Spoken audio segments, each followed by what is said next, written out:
So magandang araw mga katropa. Dito na naman tayo mga katropa. So kahapon, tapos na tayo mag-traps kahapon mga katropa.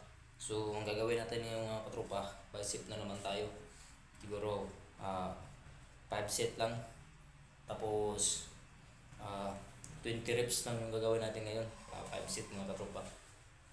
Di lang muna natin biglayin mga katropa kasi ilang days rin tayo mga katropa na hindi nakapag-exercise kasi dulot ng mga schedule natin sa ating trabaho.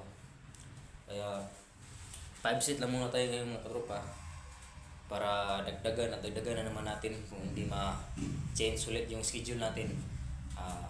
Araw-arawin na naman natin, pero everyday iba-iba yan mga katropa. Hindi pwede na ngayong araw mag-bicep ka tapos sa susunod na araw na naman mag-bicep ka rin. Hindi, bawal yan mga katropa kasi tendency yan, walang labas yan, walang ano yan, walang epekto yan sa muscles mga katropa.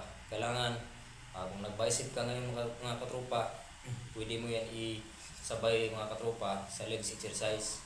Hindi pwede nag-bicep ka mga katropa tapos mag-tricep ka na naman, so sabog-sabog yung muscles mo yan mga katropa. Hindi talaga yan mag-perform mga katropa.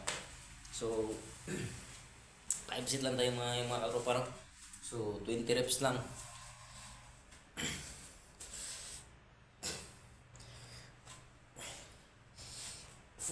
Amigo. Wala pa balita? Wala pa balita.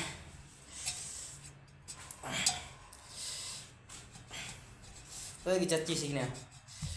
Ha? Masa di-chat cheese Wala pa balita.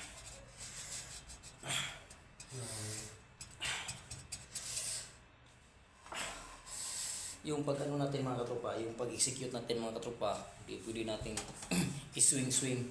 Ganyan. I-swing-swing mga katropa, hindi. Wala talaga yung epekto mga katropa.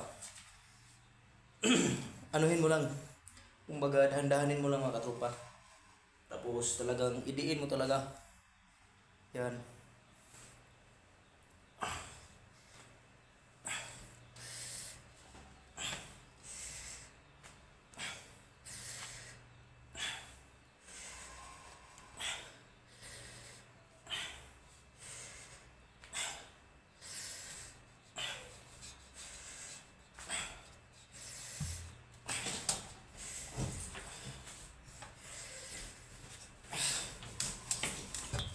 Siya lagi siya di siya. Wala may check lang. Pabot sila. Lagi po sila to.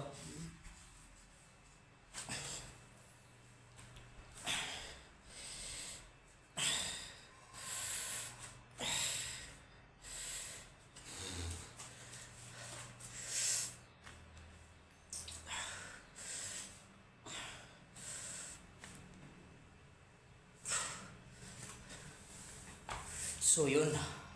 Tapos ng mga first set natin mga katropa, no? So next set na naman.